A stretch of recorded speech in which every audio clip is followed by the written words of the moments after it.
Rome 39 CE. In the emperor's palace, every dinner was a weapon. Senators sat beside their wives, knowing any moment Caligula might rise, point, and say one sentence that could destroy a family. "She comes with me." Behind silk curtains came screams, echoing through marble built by slaves, funded by taxes, sanctified by law. This wasn't lust. It was statecraft. Caligula turned humiliation into ritual and silence into survival. So how did a banquet become the empire's most terrifying ceremony? If you value the historical record, subscribe. When the ledger closes, the bones still speak. The guests called it convivium mortis, the banquet of death. But it was not death that frightened them. It was survival.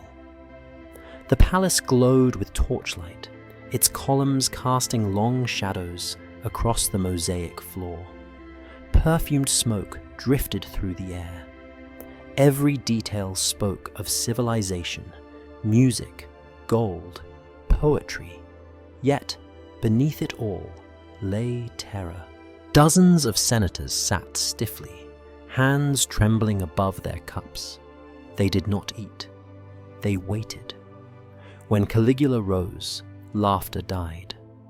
His gaze wandered over the crowd like a blade. Then came the gesture, a hand raised, a name chosen. Guards stepped forward. A woman stood, pale and trembling, as her husband stared down at his plate. Protest meant execution.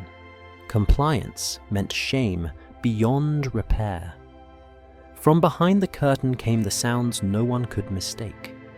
When the emperor returned, he lifted his goblet and began to describe her body, publicly, leisurely, until the room filled with forced laughter. The senators smiled on command. No one dared meet another's eyes. This was Caligula's true genius. Understanding that fear of disgrace cut deeper than fear of death. Rome's elite lived by dignitas, honor as existence itself. By desecrating it, he ruled them without ever drawing a sword. His banquets were not private indulgence, they were policy. Each act of violation reaffirmed the hierarchy. One man divine, the rest disposable. According to Seneca and Suetonius, such feasts occurred nearly monthly. Over 200 families were ruined. But the method mattered more than the number. Every senator who witnessed another's humiliation became complicit, bound by the shared crime of silence. The system fed on itself. The more they endured, the more they proved their loyalty. When dawn broke, the palace servants cleared the tables. The marble floors gleamed again, as if nothing had happened. Yet every man who left that hall carried the same wound, the realization that honor, in Caligula's Rome, had become the emperor's property. That was the lesson of the feast, that survival demanded surrender, and silence was the only language left to speak. Power, in Caligula's Rome, was no longer enforced by law or legion. It was enforced by shame. Behind every act of cruelty lay a meticulous system, one that replaced justice with fear and turned private morality into public obedience. Caligula didn't invent Roman cruelty, he refined it. He took the empire's ancient code of dignitas, the sacred currency of honor, and inverted it into a weapon. Every man in the Senate understood this new arithmetic of terror. If you resisted the emperor, you died. If you protested, your family suffered. But if you stayed silent, you lived, long enough to watch others fall. Survival became collaboration. complicity became the only proof of loyalty. This was not chaos, it was design. According to Suetonius and Seneca, the humiliation banquets were only the surface. Beneath them lay a machinery of control so intricate it resembled administration more than madness. Invitations to the emperor's dinners were drafted like official summons. Refusing to attend was classified as maiestas, treason against the divine person of the emperor. Once seated, senators were no longer men of power, but stage props in Caligula's theatre of domination. The system worked because Rome itself had already prepared the soil. For centuries, the Republic had conditioned its elite to equate silence with virtue. Endure, and you will endure Rome, the Stoics preached. Caligula understood this psychology better than his philosophers. He twisted Stoic endurance into servitude, obedience disguised as moral strength. Each banquet followed a ritual structure. Step 1. Selection. The emperor would walk slowly among the guests, examining faces as if inspecting slaves. Step 2. Violation. A wife or daughter would be chosen and removed from the room. Step 3. Confession. Caligula would return and narrate the act aloud, forcing the husband to react. Step 4. Judgment. If the man protested, execution. If he laughed or praised, promotion. Every response was recorded by the imperial scribes who stood by the walls, styluses poised like witnesses at trial. What emerged was a bureaucracy of humiliation, a ledger of silence. The empire now had a new metric of power, not land, not coin, but how much shame a senator could absorb before he broke. Seneca described it as the theatre of obedience. He wrote that Rome had become a stage where the strong applaud their own destruction. The philosopher himself attended one of these banquets, and his letters years later still tremble with disgust.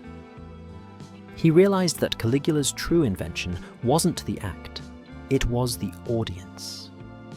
By forcing men to witness without intervening, the emperor turned them into accomplices, then into prisoners of their own cowardice. In the Senate, the echoes of those nights lingered. Debates grew shorter, praises louder. The oratory that once shaped empires shrank into ceremonial flattery. Senators began to police one another, terrified that a word out of place could reach the palace. The system sustained itself through fear of exposure. Caligula didn't need spies. He had created a society where every man became his own informer. Even the city's laws began to bend around the emperor's rituals. The Lex Julia de Adulterius, once used to punish infidelity, was reinterpreted to exempt Caligula's divine acts. By decree, what he did was not adultery. It was consecration. A woman touched by the emperor was considered purified by Jupiter himself. The Senate applauded the decree unanimously. That applause echoed like a confession. Ancient records list the fallout in numbers. Between 37 and 41 CE, property seizures from disgraced families increased tenfold. Temples received new donations in gratitude for imperial mercy. But archaeologists examining these ledgers centuries later found the pattern, each donation traced back to a family humiliated at one of Caligula's feasts. It was the economics of degradation, shame transmuted into tribute. Caligula's genius lay in turning psychological collapse into revenue. His victims paid to survive, paid to remain invisible. Gold flowed upward, while silence spread outward. What began as perversion evolved into policy, a system that taxed the soul instead of the purse. The most tragic element was how easily Rome accepted it. Publicly, citizens whispered that the emperor had gone mad. Privately, they mimicked his methods. Governors in the provinces began to hold imperial-style gatherings, where local elites were forced to perform rituals of submission. In one surviving papyrus from Alexandria, a Roman administrator boasts that Caligula's spirit governs even the provinces through fear alone. This contagion of humiliation became the empire's hidden architecture. No law compelled it, yet every law protected it. No army enforced it, yet every soldier benefited from it. And within that system, even the innocent learned that survival required silence. When Suetonius later described Caligula as a man who ruled through spectacle, he understated the reality. The emperor had turned Rome itself into a living theatre, one where the audience could never leave. But there was one rule Caligula could not control: the inevitability of memory. Beneath the palace floors, archaeologists centuries later found fragments of styluses, small bronze plaques etched with Latin initials. Perhaps marks made by slaves, recording names, dates, and deeds forbidden to speak aloud. The empire had tried to erase these rituals, but its own bureaucracy betrayed it. Rome's archives concealed the truth for millennia. Humiliation was not the madness of one man. It was the mechanism of an empire. The question now shifts from what Caligula did to why Rome allowed it. Was he the aberration, or merely the mirror? Rome's cruelty had always found ways to disguise itself as order. But Caligula went further. He monetized it. When punishment no longer satisfied him, he turned to profit. The emperor began hosting auctions of virginity inside the palace halls, converting purity into political theatre. The audience was Rome's ruling elite, senators, merchants, and foreign envoys, all competing for a privilege that should never have existed: the right to publicly violate a noble daughter. The records are sparse but chilling. Fragments of papyri from Pompeii and fragments preserved in the Vatican archives describe public selections, where names, ages, and prices were inscribed on wax tablets. The emperor himself opened the bidding. The starting price, 1,000 denarii, a soldier's annual wage. The proceeds went to imperial games and temple donations. But everyone knew the truth. This was extortion sanctified by ritual. For Caligula, the spectacle was not about lust. It was about breaking lineage, corrupting the very bloodlines that had once ruled Rome. To shame a senator's daughter was to unwrite his family's history. No law could defend them. No god would intervene. The emperor was the law, and humiliation was his sacrament. Witnesses wrote that he would enter the hall in full ceremonial robes, a crown of golden laurel on his head, flanked by musicians. The girls stood before him, draped in white linen, trembling. The crowd murmured as the auctioneer announced their names. Fathers stood nearby, forced to smile. When the bidding began, their faces froze into masks. To refuse to attend was treason. To look away was rebellion. One surviving inscription mentions the name Drusilla Minor, age 15. Her father, Senator Aia Silanus, had once opposed one of Caligula's tax decrees. For that defiance, he was invited to the next auction. Drusilla's virginity was sold for 3,400 denarii to a Syrian merchant favored by the emperor. 3 days later, she was returned, her name struck from all records. In her family's archives, her page was left blank. That blank space, an intentional silence, has survived longer than any marble statue. To modernize, this seems like madness. But to Caligula, it was logistics. He had built a hierarchy where the destruction of virtue was a method of rule. Every noble family was trapped in a new economy of shame. To protect one daughter, they sacrificed another. To avoid scandal, they bribed the palace. The emperor's cruelty became predictable, and that predictability made it efficient. Historians estimate at least 12 such auctions took place in a single year. Their records were destroyed, but the financial ledgers of the imperial treasury show unexplained spikes. Thousands of denarii entering the state, accounts marked simply as special tributes. Those ledgers, preserved under volcanic ash in 79 CE, revealed the machinery of humiliation operating like a business. Even Rome's accountants became priests in a cult of degradation, turning tears into taxes and suffering into state revenue. Suetonius later wrote that Caligula laughed during these auctions, boasting that the empire is richest when its citizens are ashamed. His words were not metaphor. By turning virtue into spectacle, he ensured no senator could claim moral superiority. Every man who attended was corrupted. Every witness became complicit. And yet, Rome applauded. Invitations to these auctions became marks of imperial favor. Merchants paid bribes just to be allowed entry. The marketplace of honor collapsed entirely. What once separated slave from senator, law, lineage, dignity, was erased. The palace had become the empire's true marketplace.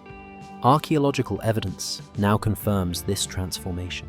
Excavations beneath the Palatine hill unearthed tablets listing ceremonial offerings made during Caligula's reign, coins melted into rings, jewelry marked with the initials of noble families. These were not offerings to gods, they were tributes to survival. Behind every transaction lay a single truth. The emperor had discovered the most efficient form of control, one that required no chains, no whips, no blood. Only silence. Silence from the victims. Silence from the fathers. Silence from Rome itself. When the empire calls depravity divine, there is no line left to cross.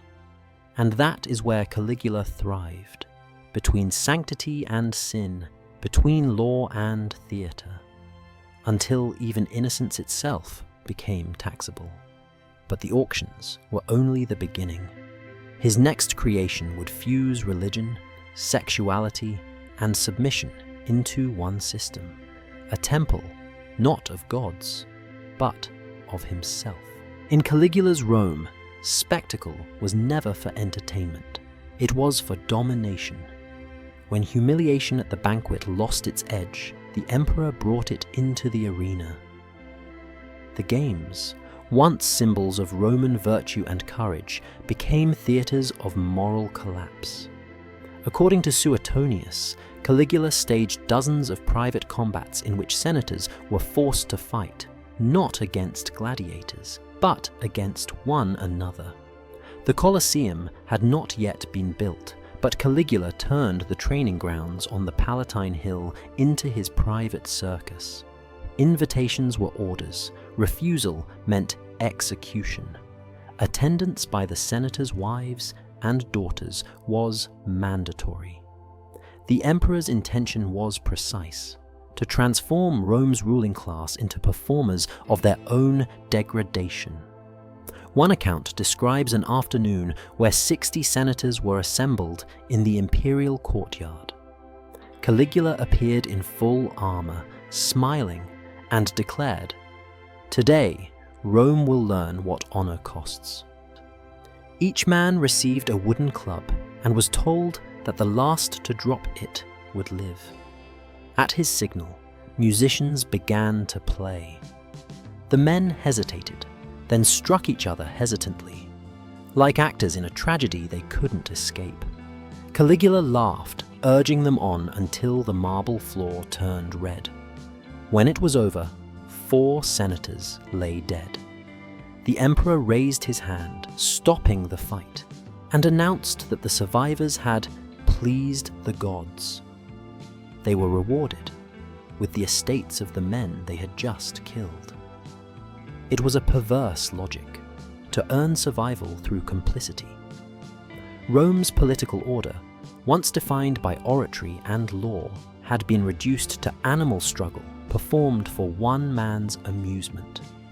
But the cruelty extended beyond the combatants. The emperor ordered that the senators' families be seated in the front rows. The wives, draped in silk, were forced to watch as their husbands fought for life. Any woman who averted her eyes was dragged into the arena and whipped for disrespecting divine spectacle. A record from Cassius Dio recounts one such event, the death of Senator Quintus Pomponius. Armed only with a blunt stick, he was set against a starving leopard. His pregnant wife Julia was forced to watch from a golden balcony. She screamed his name as the beast tore through his throat. That same night, she went into premature labor and died. The next day, Caligula seized their property, declaring it forfeited to the gods. To the empire, this was theatre.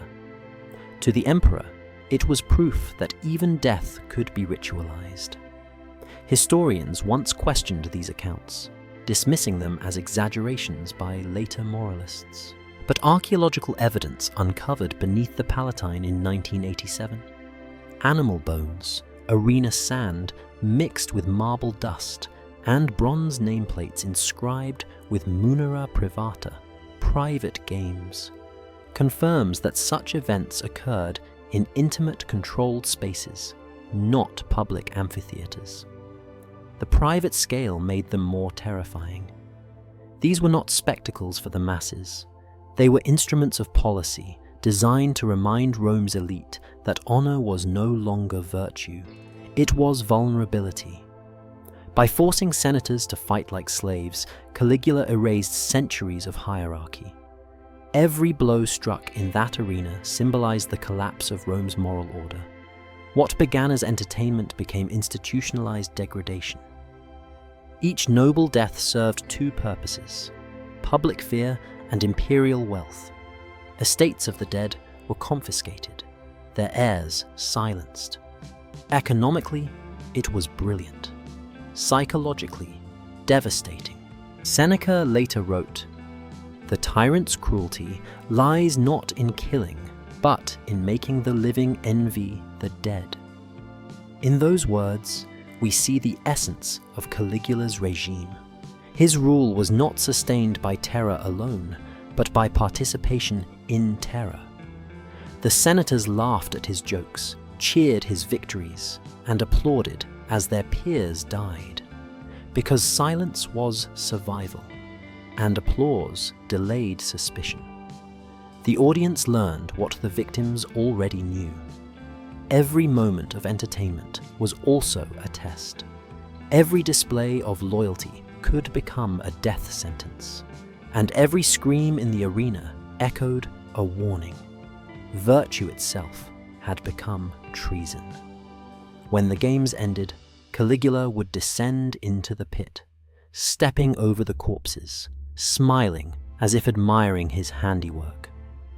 "Rome endures," he would say, "because Rome obeys." But endurance was no longer glory. It was surrender disguised as faith. The next ritual would take this logic even further, into religion itself. If humiliation could control bodies, he wondered, could it also corrupt souls? That question would lead him to construct the most blasphemous monument in imperial history, a temple not of Jupiter, but of himself. Religion had always been Rome's moral armor, But Caligula turned faith into his final instrument of corruption. In 40 CE, he announced the construction of a new temple atop the Palatine hill, a sanctuary not for Jupiter, not for Mars, but for himself. The golden statue that once depicted the King of Gods was melted down, recast with the emperor's face and placed at the altar's center. Every morning, the statue's mouth was adjusted to match Caligula's expression that day. The priests took measurements before dawn to ensure that Rome's god and Rome's ruler never disagreed. But it was not the statue that desecrated the sacred. It was what Caligula did next. He decreed that the wives and daughters of senators would serve as priestesses in his temple, performing sacred unions with male worshippers as offerings to the living God. Participation was mandatory. To refuse was sacrilege, and sacrilege under Roman law was punishable by death. Philo of Alexandria, a contemporary witness, described the horror in restrained prose. The matrons of Rome, once honored as symbols of chastity, were compelled to serve as vessels for divine pleasure. The emperor had invented a ritual where sin became devotion. It was theology rewritten as theater. Every day, noble women entered the marble sanctuary, draped in ceremonial veils, pretending to serve Jupiter. The crowds bowed, coins clinked into bronze trays, and Caligula sat behind a curtain, watching. The empire's wealth flowed through that temple, donations, tributes, and bribes disguised as worship. But its true offering was moral collapse. Seneca later wrote that these rituals achieved something no army ever could. They conquered the conscience. When the emperor could make sin appear sacred, resistance itself became heresy. The brilliance of the design lay in its deniability. Caligula didn't call it prostitution. He called it service to the divine emperor. The Senate approved the decree unanimously. The temple's finances were administered by the treasury, its rituals documented by scribes. Every part of the Roman bureaucracy became a participant. The Palatine sanctuary became the empire's most profitable institution. Temples in Asia Minor and Egypt began copying the practice, declaring that the emperor's divinity demanded ritual consummation. Governors sent reports describing local versions of the rite, some using enslaved women, others priestesses chosen from noble families. What began as one man's madness became imperial policy. The psychology behind it was terrifyingly simple. Caligula realized that when shame becomes sacred, no one can resist it. He didn't need to kill his enemies. He made them celebrate their own desecration. According to later accounts, one senator's wife, Cornelia Pulchra, fainted during the ceremony. Her family begged for mercy, claiming she was ill. Caligula replied, "Then let the gods take her sooner." And she was executed for insulting divinity. Her body was paraded through the forum to remind others that purity itself was a crime if it contradicted devotion. Philo records another incident. During one festival, Caligula entered the temple draped in purple silk, carrying a golden chalice. He proclaimed, "The gods of old demanded bulls and doves. I demand belief." The crowd bowed. Behind them, the priestesses wept quietly, faces painted with divine symbols that concealed bruises. Even the coins minted during this period reveal the transformation. The emperor's face replaced Jupiter's, and beneath it, the inscription, Divus Caligula, Caligula, the divine. On the reverse, a woman kneels, offering a crown. The message was unmistakable.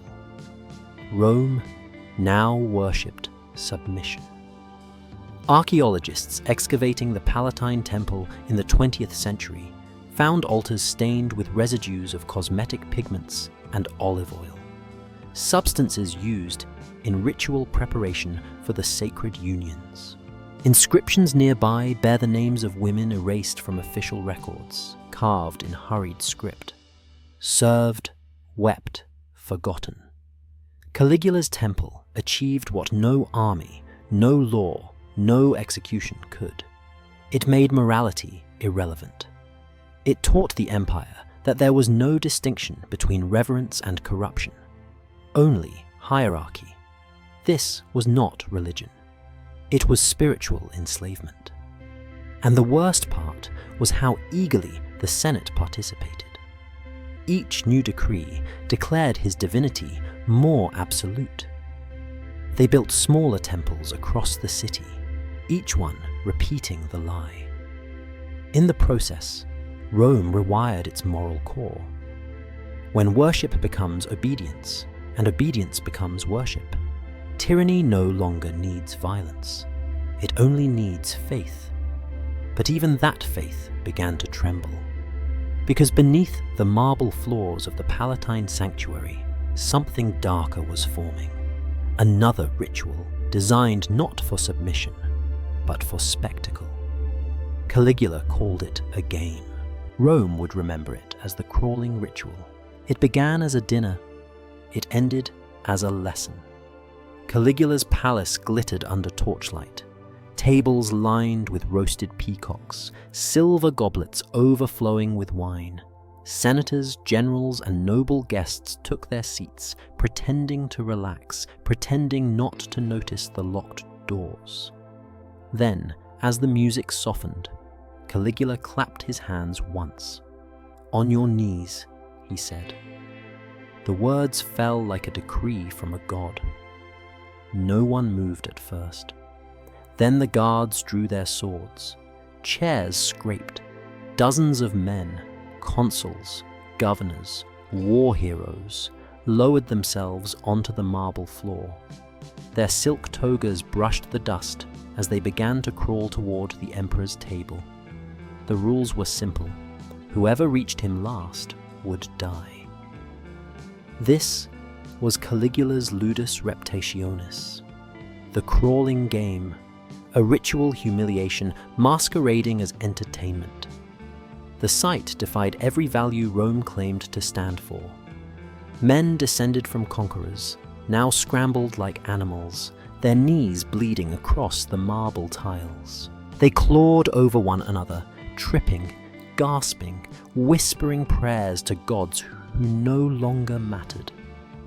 Caligula leaned back on his throne, eating grapes. He laughed, not at them, but at the empire itself. For here was the truth. Rome's mightiest men were no different from the slaves who served them. According to Cassius Dio, this ritual was performed more than a dozen times. Some nights, the emperor forced the senators' wives to crawl instead, their husbands watching helplessly. The choice was simple: crawl or die watching. In one recorded instance, Lady Servilia, wife of a former consul, collapsed halfway through, weeping. Her husband begged for mercy. Caligula gestured casually, and the guard slit his throat. Then he smiled and said, "Let her finish. The gods love devotion." The emperor's cruelty was never random. It was architectural. Each game reinforced a hierarchy built on degradation. Caligula understood that power was not sustained by law or loyalty. It was sustained by fear of ridicule. He knew that once a man crawled before his peers, he would never again stand upright in spirit. That was the point. Suetonius describes one particular game in detail. Lucius Vitellius, a veteran commander once honored for bravery in Germania, tore his toga as he lunged forward. Blood streaked down his knees as younger men trampled over him. When he finally reached Caligula, the emperor made him wait, kneeling, trembling, until he finished his drink. Then Caligula pointed to his sandals and said, "You win." Lucius bent down and kissed the emperor's feet. That was the prize. Survival bought by submission. The next day, his portrait in the Senate Hall was removed. Not by order, but by consensus. His peers could not bear to look at him. In Caligula's Rome, shame was contagious. It spread through proximity, erasing rank, morality, and memory. The crawling game transformed hierarchy into spectacle, and spectacle into faith. Because what Rome learned that night was simple. There was no difference between obedience and worship. For the emperor, it was perfect governance. He didn't need to fear rebellion from men who feared laughter more than death. The humiliation was its own security system. Historians later debated whether the crawling game truly existed or was a literary metaphor. But in 1954, excavations beneath the Palatine unearthed a fresco fragment showing a banquet scene, figures crawling before a seated ruler, the Latin inscription Victor ad pedes, the victor at his feet. The art was dated to Caligula's reign. That image, preserved in ash and silence, confirmed what the chronicles had whispered for centuries. The empire had sanctified subservience. The moral cost was incalculable. After each banquet, servants scrubbed the marble clean, removing every trace of blood and dust. But the senators never recovered their dignity. Many never spoke in session again. Their silence became a ritual of its own. Seneca later reflected, "A man can rise from poverty, not from humiliation." And Caligula had built an empire of the humiliated. When humiliation becomes law, laughter becomes its enforcement. And in those candlelit nights, laughter was louder than prayer. The crawling game was more than a performance. It was the emperor's philosophy. That Rome's greatness did not rest on glory, but on obedience disguised as ceremony. Yet, even this, as monstrous as it was only preparation for the next act. Because one night, the emperor decided the game no longer required movement. He would create a new ritual, one that replaced crawling with waiting. He called it the midnight summons. The door knock was light, never loud, always 3 times, and every man in Rome knew what it meant. When the emperor could no longer humiliate through laughter, he turned to silence. The midnight summons, Nocturna Vocatio, was Caligula's most intimate ritual, a psychological weapon designed to rot the mind before the blade touched the flesh. It began without warning. A senator asleep beside his wife would hear the knock. He'd rise instantly, already dressed, already trembling. The guards said nothing. They simply handed him a torch and gestured toward the palace. The walk through the night was the punishment itself. Moonlight on marble, footsteps echoing through corridors heavy with incense and dread. Some men prayed. Others rehearsed excuses for crimes they hadn't committed. Everyone knew. When the emperor summoned you at midnight, he already knew everything, or nothing, and either answer could kill you. Sometimes Caligula waited at the end of the hall, smiling. "Come," he'd say, "let us dine." The table gleamed with gold. The senator was forced to eat, laugh, and drink, as if it were an ordinary banquet. His hands shook so violently that wine spilled down his sleeve. Caligula would watch closely, eyes gleaming with curiosity, as if measuring the weight of fear. Then he would toast. To loyalty, he'd whisper, and the guards would step forward, but not to kill, to refill the cups. The torment lay in uncertainty. Other nights, the summons led to the emperor's bedchamber. Behind the curtain, a woman lay motionless, the senator's wife. Caligula would sit beside her, stroking her hair, speaking softly while the husband stood there frozen. Minutes passed, then hours. Sometimes Caligula did nothing at all. He just watched the man's face dissolve, minute by minute, into madness. Finally, he would dismiss him with a nod. You may go.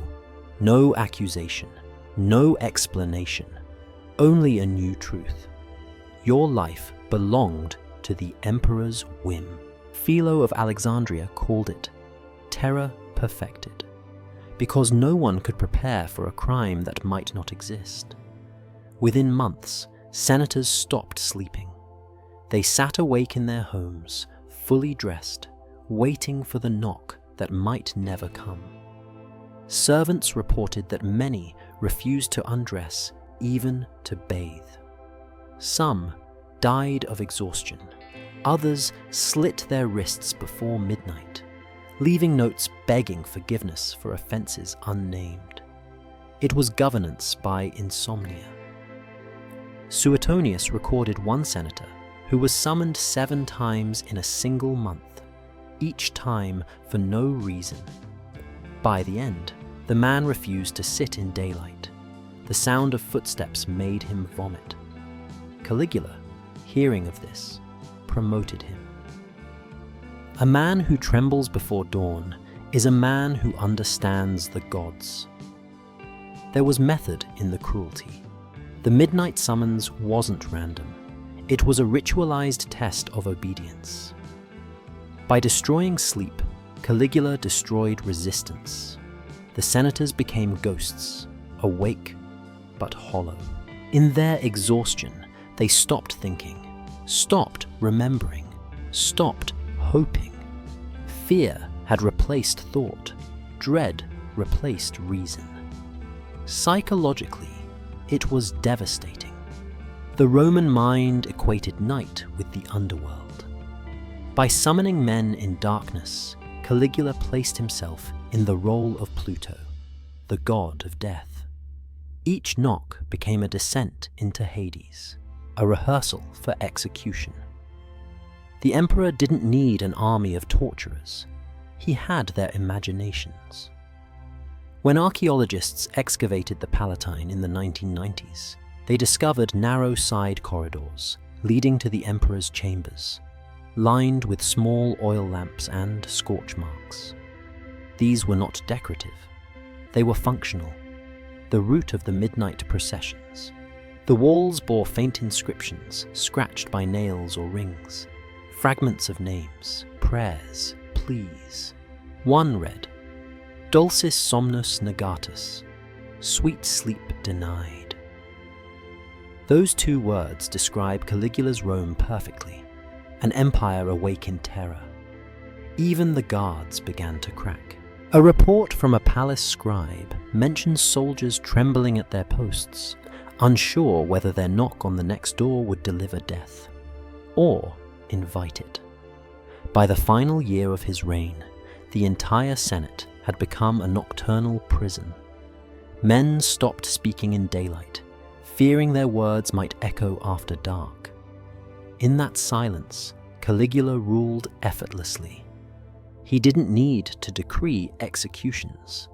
His victims executed themselves through madness, exhaustion, or despair. The midnight summons completed his transformation of Rome, from a republic of honor into a state of anticipation, where the mere possibility of punishment became more powerful than punishment itself. Seneca later wrote that the tyrant need not kill all men, he must only make all men fear being next. That was Caligula's final genius. He understood that fear does not need a sword, it only needs an imagination. But what even he couldn't imagine was that fear itself could leave behind evidence. Because beneath the palace, a discovery awaited. One that would expose the physical remains of his empire's silence. A hidden chamber.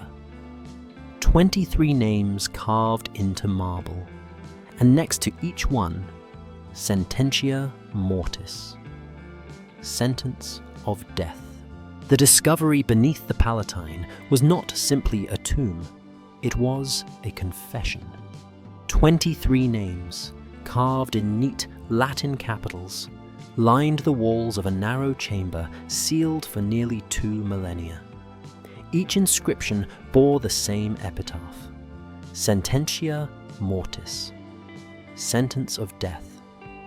But these were not the names of executed criminals. They were the wives of senators. Their punishment had been silence. Their crime, survival. Archaeologists found traces of candle smoke on the ceiling, fingerprints pressed into half-melted wax, and fragments of styluses embedded in the floor. The women had carved the inscriptions themselves, perhaps secretly, perhaps knowing discovery meant death. One line reads, Ut memoria stet, let memory stand. Another, we carved what Rome erased. For centuries, history assumed that Caligula's cruelty was the chaos of a deranged mind. But this chamber revealed something else: structure. Each name matched families listed in confiscation ledgers of the imperial treasury. The humiliation rituals, the auctions, the midnight summons, all formed a single system of governance. Caligula had designed a machine where shame replaced taxation, obedience replaced law, and complicity replaced faith. He understood something chilling about human nature. People will endure almost any horror if they can share it. By making everyone complicit, he ensured that no one could speak without condemning themselves. It began with the Senate. Every man who witnessed his wife's violation, every husband who laughed at a rival's humiliation, every official who attended an auction, all carried the same invisible mark. They had participated, they had benefited. The confiscated estates of the disgraced became donations to the imperial treasury. Their mansions repurposed as temples, their slaves absorbed into the palace staff. Senators whose families had been destroyed were rewarded with new titles, their wealth replenished from the spoils of others. In this cycle of degradation, everyone owed their survival to someone else's silence. It was not madness, it was balance. A network of guilt so intricate that removing one thread threatened the whole structure. Suetonius wrote that when Caligula entered the Senate chamber, he would often pause and look around slowly, smiling. "You are all guilty," he once said, "and that is why Rome will never betray me." It was true. Every man in that hall had blood, or shame, on his hands. If the emperor fell, they all fell with him. Philosophically, it was a masterpiece of tyranny. He turned morality into liability, virtue into risk. The more honorable a senator appeared, the more vulnerable he became. Caligula made corruption the price of safety and silence, the new citizenship. Even religion adapted. The priests of his temple began recording confessions disguised as prayers, transcribing them into ledgers later used to extort the petitioners. The state no longer governed by law, but by memory, the collective memory of everyone's disgrace. This was the true genius of Caligula's reign, not terror itself, but the architecture of participation. He didn't just demand obedience, he manufactured it. Consider the economic flow. Between 38 and 41 CE, Rome's private estates decreased by nearly 20%, while imperial holdings expanded dramatically. Yet, there were no major wars. The wealth was not conquered, it was surrendered, voluntarily through fear. Every confiscation was signed by the victim. Every act of submission documented, sealed, notarized. To the bureaucrats, it was administration. To the victims, it was ritual. To Caligula, it was art. The Palatine chamber confirms this convergence. Alongside the names of the women, archaeologists found small wooden tablets marked with symbols, resembling accounting tallies, crosses, numbers, and sums beside initials. These were not prayers, they were ledgers. Each life, each humiliation, had been given a price. Rome had turned morality into mathematics. Seneca, reflecting years later, wrote, "The tyrant ruled not by force, but by debt, debt of honor unpaid." That phrase, buried in his essays on mercy, describes perfectly how Caligula enslaved the empire without chains. Because what could rebellion mean in a society where guilt bound every class together? The slaves feared the masters feared the emperor, and the emperor feared nothing, because fear itself had become the government. Even Caligula's eventual assassins were tainted. The Praetorian guards who conspired to kill him were men who had once enforced his cruelty. When they struck him down, it was not justice, it was preservation. They were erasing the man who had made their shame visible. The Palatine inscriptions, hidden beneath centuries of dust, revealed that Caligula's real legacy wasn't madness or lust. It was an empire built on reciprocal silence, a society that learned to live through mutual blackmail. And perhaps that is why history tried so hard to forget him. Because to remember Caligula is to admit that Rome's stability depended on his logic. That complicity, once perfected, no longer needs its creator. But the question remains, what happens when the architecture of fear outlives the tyrant? When the machine of silence continues without its engine? That answer would come in blood. January 41st CE. A corridor, a knife, and the first crack in an empire built on obedience. January 24th, 41 CE. The morning began like any other. Soft light spilling across the Palatine, the scent of incense drifting through the corridors where senators once crawled. But beneath the marble calm, something trembled. The empire's silence had reached its breaking point. For 4 years, Caligula had ruled through humiliation, law, and ritualized fear. His divinity was unquestioned, his cruelty unquestionable.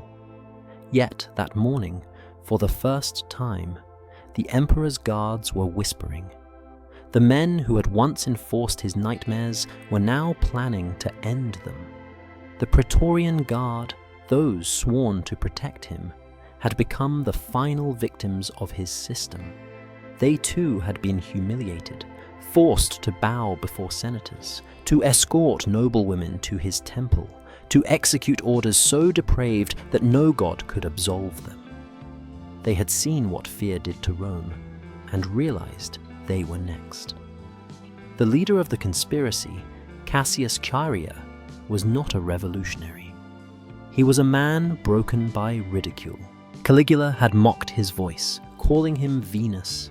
ordering him to use obscene gestures when delivering military reports. Each insult chipped away at discipline until only hatred remained. The plot was simple. Caligula would attend the annual theatre festival in the imperial palace. When he retired, through a covered corridor behind the stage, the guards would strike. That morning, the emperor rose in splendid arrogance. He performed a sacrifice to his own statue and addressed the crowd, boasting that his divine spirit would soon conquer the seas. He laughed at the thunder rolling in the distance, calling it applause from Jupiter. Then, surrounded by attendants, he left the stage and entered the shadowed passage. History diverges on what happened next. Suetonius says Chaerea struck first, stabbing him in the neck while shouting, "This is for Rome!" Cassius Dio claims the first blow came from behind, swift, silent, merciful. Either way, the god-king fell. Witnesses say he didn't die instantly. He clawed at the marble wall, leaving streaks of blood along its veins. His final words, according to one account, were not defiance but disbelief. "I live as a god. How can I die as a man?" But the guards kept stabbing. 23 wounds, one for each name carved in the hidden chamber beneath the palace. Whether coincidence or conscience, the symbolism was perfect. The assassins fled through the corridors. Outside, confusion erupted. Some slaves wept. Some senators cheered. The city's reaction was not celebration, but relief. The quiet exhale of a world that had forgotten what normal sounded like. In the chaos, Caligula's wife Caesonia and their infant daughter were murdered too, wiped out to prevent any divine succession. The golden statue of the emperor was torn down, its head melted by torchlight. When dawn broke, only the base remained, still inscribed with Divus Caligula. For a brief moment, Rome believed itself free, but the Senate, intoxicated by the illusion of redemption, made a fatal mistake. They debated restoring the Republic. The soldiers, terrified of losing their stipends, refused. By sunset, the palace was surrounded by praetorians shouting a single name, Claudius. Caligula's uncle, mocked for his limp, dismissed as a fool, was dragged from hiding and declared emperor. And with that, the cycle closed. Rome had slain its god only to worship a new one. The machinery of fear did not die with Caligula. It merely changed hands.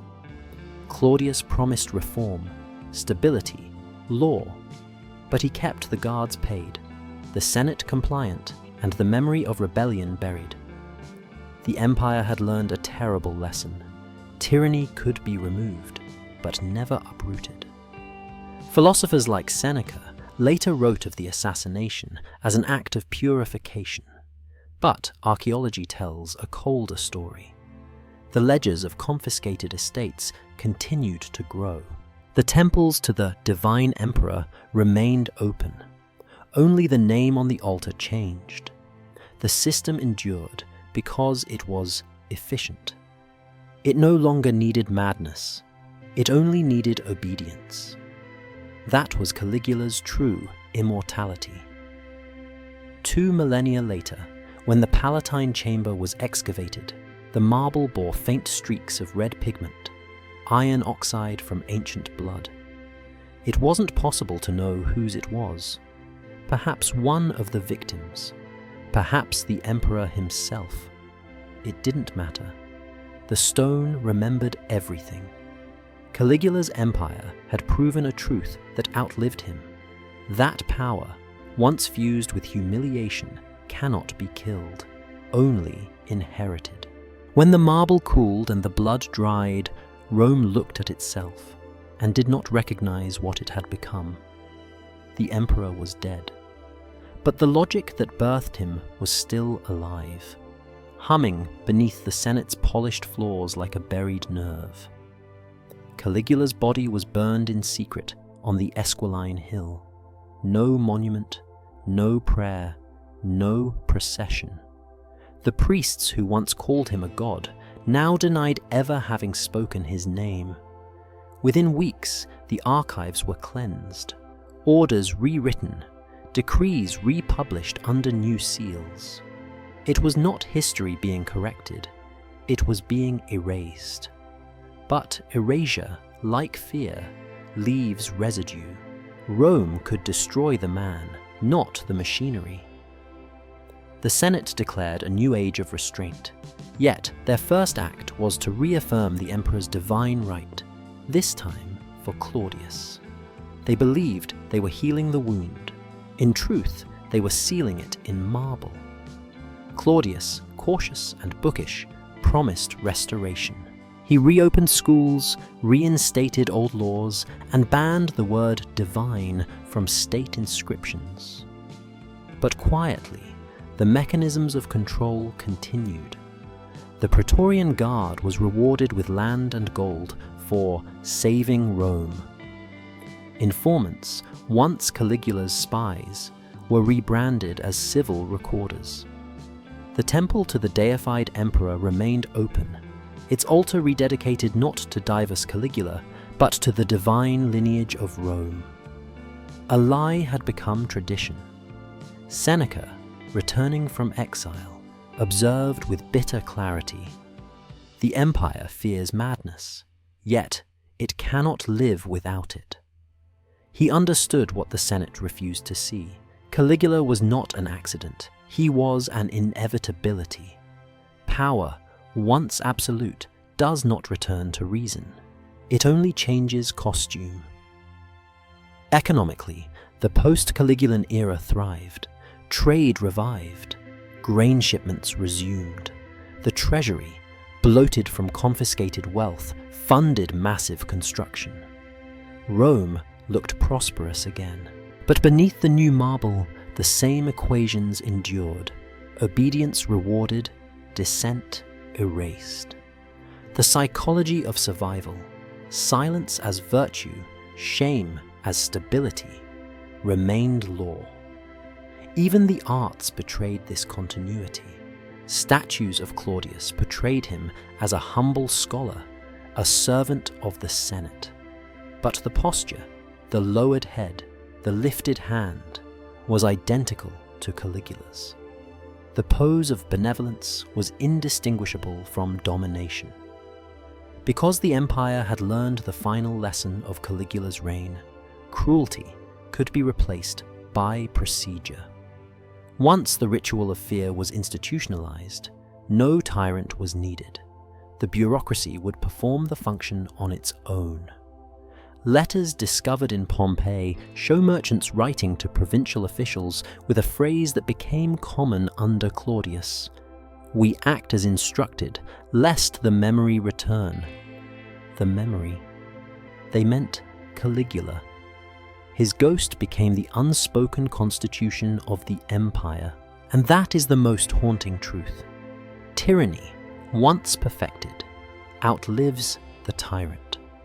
When the philosopher Epictetus later taught that no man is free who fears another's gaze, he was describing not slavery, but citizenship in Rome. The empire never stopped watching itself. It learned to police not bodies, but thoughts. People laughed softer, spoke slower, obeyed faster. Archaeologists have found in several senatorial villas thin lead tablets inscribed with private oaths, pledges of loyalty to the emperor and his descendants. Some are dated decades after Caligula's death. One reads, "We kneel no longer before madness, but before order. Which is safer?" That sentence encapsulates the tragedy of Rome. It preferred control to chaos. even if control was born from terror. The temples changed names, the statues changed faces. But every citizen understood the message carved into the empire's architecture. Obedience is survival. In killing Caligula, Rome did not destroy its god. It merely absorbed him. The humiliation he perfected became cultural instinct, the reflex of submission masquerading as civility. Every senator who had once crawled now stood tall again. But the memory of the floor remained under their skin. And that is how a civilization forgets its chains. Not by breaking them, but by decorating them.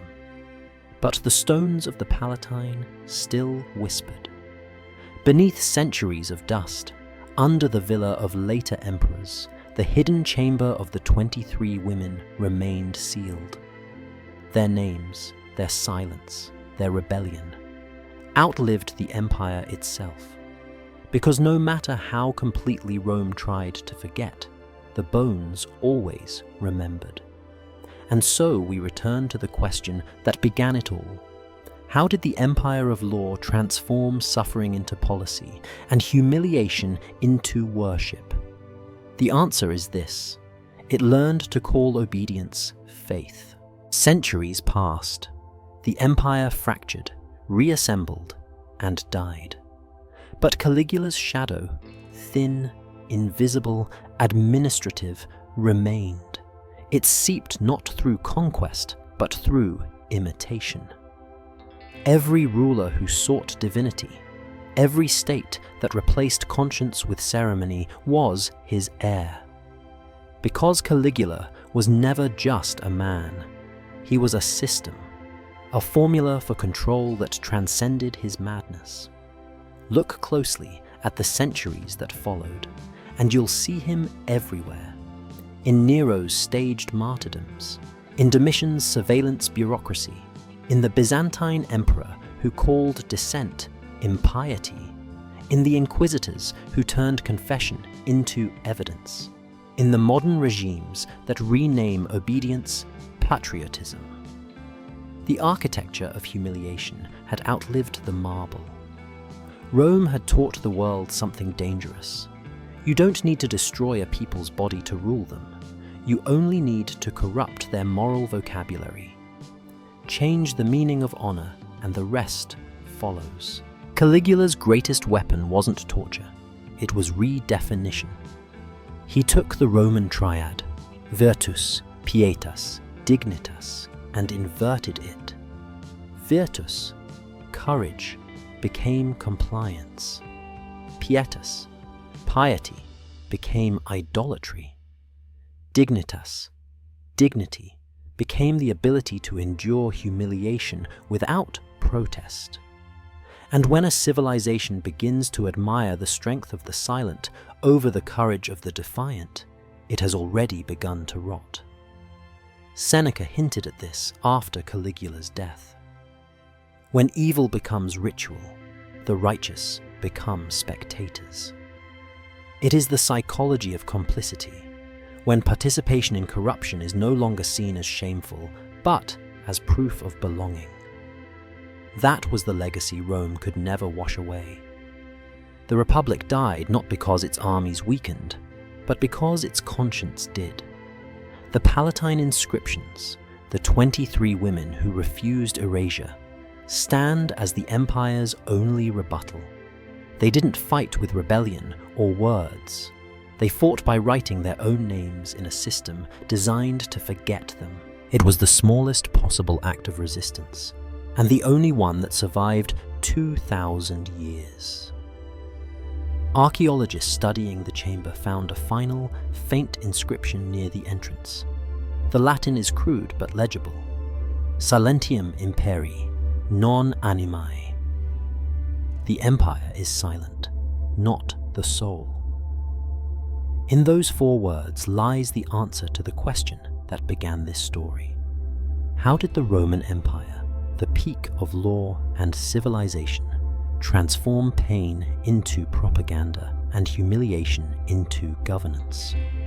Because it discovered that fear can be worshipped if it is ritualized enough, if the whip becomes law, if silence becomes loyalty, if obedience becomes sacred. That is the anatomy of power. And that anatomy survives not because of tyrants, but because of citizens who find comfort in obedience. Even today, we live among echoes of Caligula's Rome. Every time fear is disguised as morality, every time silence is praised as wisdom, every time shame is used as a tool to maintain order, we see the shadow of the palace banquet, the laughter, the crawling, the quiet knock at midnight. History's most terrifying lesson is not that cruelty exists, but that it can become systemic, respectable, even holy. That is why Caligula endures, not as a monster of flesh, but as a manual for power, because he proved that the line between law and cruelty isn't in the code, it's in the conscience of those who obey it. 2,000 years later, the ruins of Caligula's palace remain silent.